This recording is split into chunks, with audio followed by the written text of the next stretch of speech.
Estatísticas apontam que 90% das pessoas têm ou terão dor de cabeça alguma vez na vida.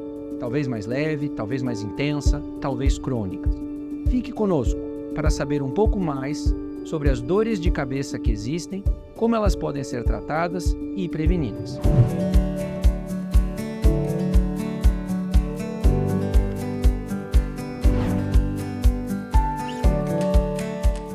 Dor de cabeça, de uma forma genérica, é o sintoma mais comum de toda a medicina. Cefaleia é um termo técnico. Então, dentro dos consultórios médicos ou dos ambientes de pesquisa, cefaleia é o termo técnico que a gente dá à dor de cabeça. Então, cefaleia não é nem mais nem menos. Cefaleia é um sinônimo de dor de cabeça. Quando a gente fala em dor de cabeça, o primeiro ponto é diferenciar o que é aquela dor de cabeça primária daquela que é secundária. O que a gente chama de uma cefaleia primária? Aquela que não tem nenhuma causa grave, no sentido de uma causa letal por trás. Então, enxaqueca, cefaleia tipo tensional, neuralgia do trigêmeo, hemicrânia paroxística, cefaleia em salvas. São, por exemplo, cefaleias primárias. São aquelas que você vai fazer um exame, uma tomografia e uma ressonância. Não tem nada por trás. O diagnóstico é clínico, baseado numa conversa médico-paciente, de características específicas de sinais e sintomas.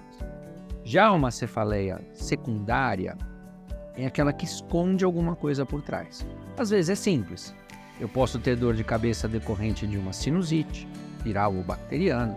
Eu posso ter dor de cabeça decorrente de uma contração cervical. Então, muitas vezes, tensão cervical, seja por torcicolo, seja por nervoso, seja por doenças da coluna cervical, podem irradiar da cabeça. Problemas da articulação temporomandibular podem causar dor de cabeça. Então, aqui nós temos cefaleias secundárias, mas não relacionadas a algo muito grave. Porém, às vezes, nós temos dor de cabeça associada a um tumor cerebral, aumento da pressão intracraniana, a um AVC, por exemplo, ou a uma meningite, ou algo mais grave que precisa de uma intervenção imediata. Então, existem alguns fatores que levam à suspeita de uma cefaleia secundária mais grave ou com necessidade de avaliação emergencial. A primeira é se eu tiver um exame neurológico alterado. Então, se eu tiver dor de cabeça e alteração visual, e dificuldade para fala, e dificuldade para mexer um lado do corpo, e dificuldade para andar, ou sonolência, isso pode esconder algo mais sério. Eu devo procurar ajuda emergencial. Se eu tiver dor de cabeça que for súbita, o que a gente chama de súbita? Uma dor de cabeça explosiva que cresce rapidamente em 1 a 5 minutos. Não é em uma hora para outra, é que o ápice de intensidade acontece em 1 a 5 minutos. Você deve procurar um pronto-socorro, porque isso pode esconder uma hemorragia cerebral. Se eu tiver dor de cabeça intensa, especialmente com febre, dificuldade de movimentar o pescoço, isso pode esconder uma meningite. Se eu tiver uma dor de cabeça que vem piorando ao longo dos dias, especialmente que ela é pior quando eu deito, e especialmente se ela é pior pela manhã ou durante a noite, eu devo procurar ajuda mais rápido, porque isso sugere aumento da pressão da cabeça.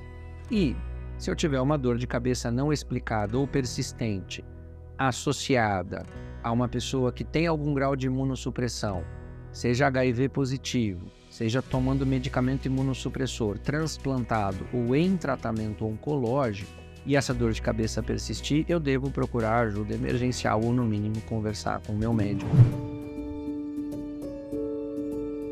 Primeira coisa, com alguns hábitos. A primeira coisa é dormir bem. Então, privação de sono está associado a crises de enxaqueca e outros tipos de dor de cabeça.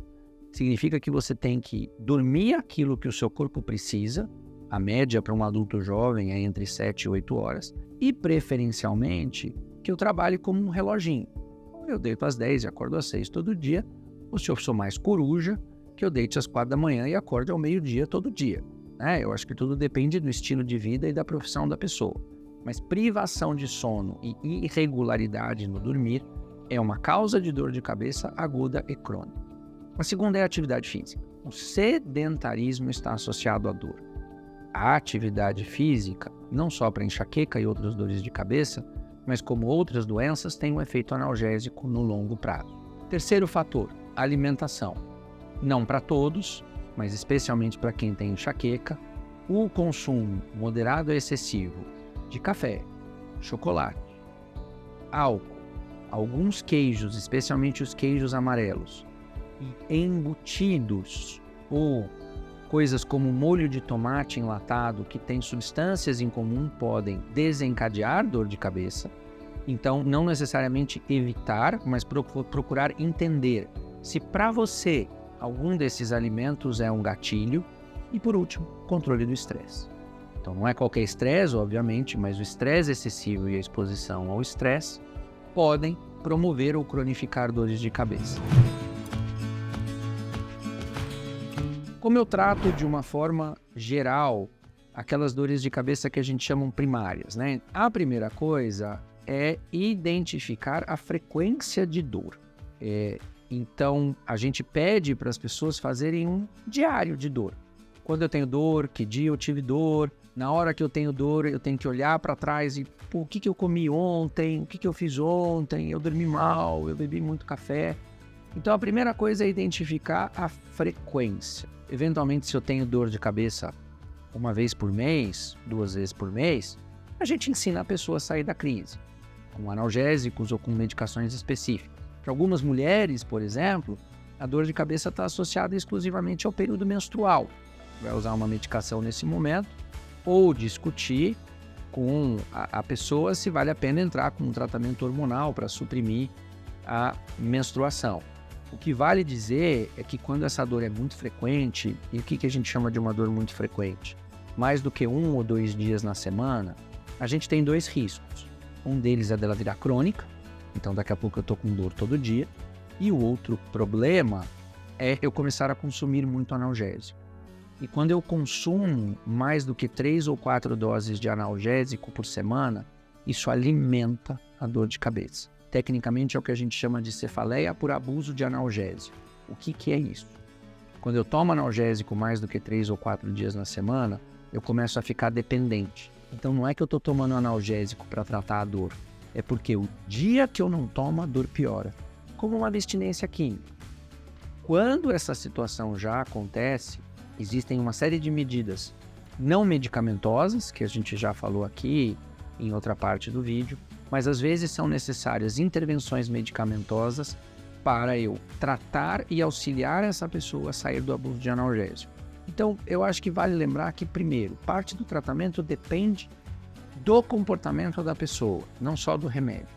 E quando indicado um remédio, se adequadamente indicado para a pessoa certa e para o tipo de dor certo, a gente não tem que ter preconceito por ele ser de uma outra classe ou servir para tratamento de outras coisas, porque muitas vezes são usados de forma intercambiáveis.